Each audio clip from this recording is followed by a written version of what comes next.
Hi, this is Alex from PHP Academy, and this is a video for the New Boston.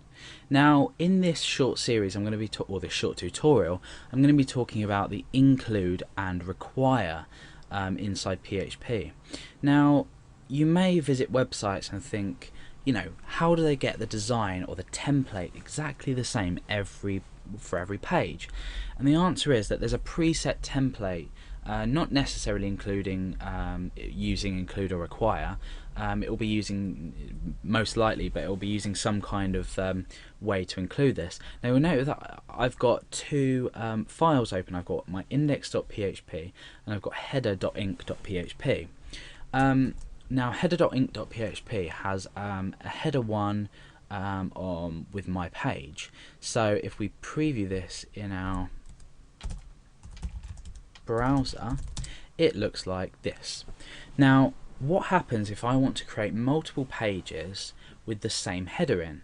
Now, let's just go and create another file, and I'm going to call this, I'm going to save this here in include require, and I'm going to call this, let's just say, another page.php. Okay, so I've got all in all three pages. I've got index.php, another page.php, and header.inc.php. Now we're going to later on in the tutorial discuss using PHP inside this file, but for now I'm going to say this is my template. Now if I want to write, let's say, echo, I'm just going to create a variable here called string, and I want to echo my variable. Okay, so on the index page this is basically going to echo string, and on here I want to echo var and echo var. So on my index page I'm echoing string, on my another page I'm echoing 10. Now what happens if I want to include the same header for both of these files? I want to have this my page header on both of these files. I can use either the include or the require function. Now for this purpose I'm going to be using include, and I'll tell you why just later. So we do include and we create sort of like two either semicolons, either two single quotation marks or double quotation marks. You can also wrap this in brackets, but I just tend to prefer to use this method. And I'm just going to simply say header.inc.php. If it was a directory before, I'd do that. If it was in another folder, I would do that.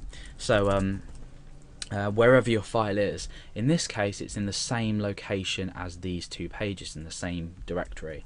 So now what I've done is, if I go back to index page,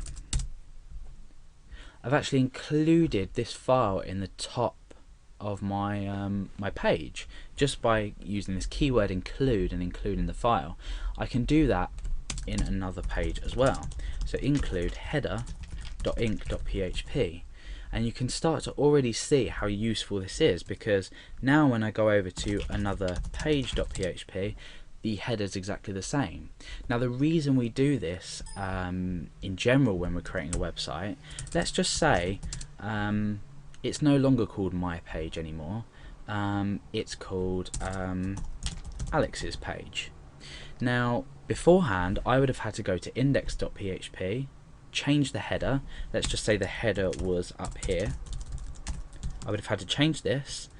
Then I would have had to go over to another page and change the header there. But I've only had to change it once, and therefore, because we've included it, it's updated on index.php and it's also updated on another page.php. So we've created what's called a template system, where we've included our header. We can also include like a footer and then a main body if you wanted, or a menu. It's limitless. You can use as many includes as you want on one page. Now we may want to create a page where we store variables. Now let's just get rid of this, and let's just get rid of this. Now I want to echo out var1 on this page and var2 on this page. Okay, I'm not actually going to set var1 on this page or var2 on this page. I'm actually going to set it inside the header. So I open up my PHP tags in here and I type var1 equals string and var2 equals 10. You'll notice how the colors are changing. This just because of the nature of my text editor, but this is valid PHP code. So now I've declared these up here. Let's just comment these out for now, and you can see what happens when we refresh another page. Nothing's displayed, and when we come back to index.php, nothing's displayed.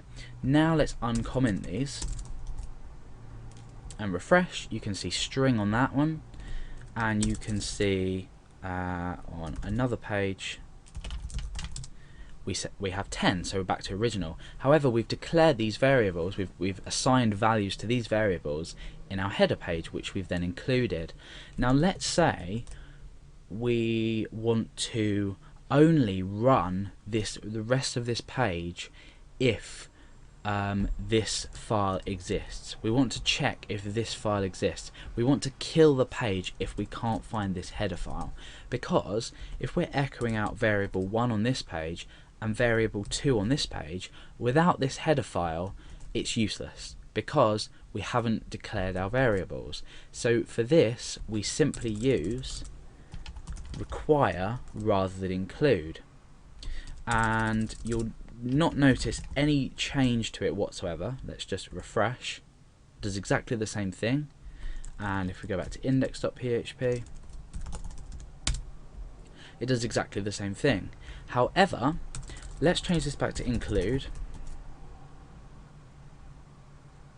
and change this back to include, and let's say we specify a file here that doesn't exist, so none or doesn't exist.php, and let's just copy and paste this into here.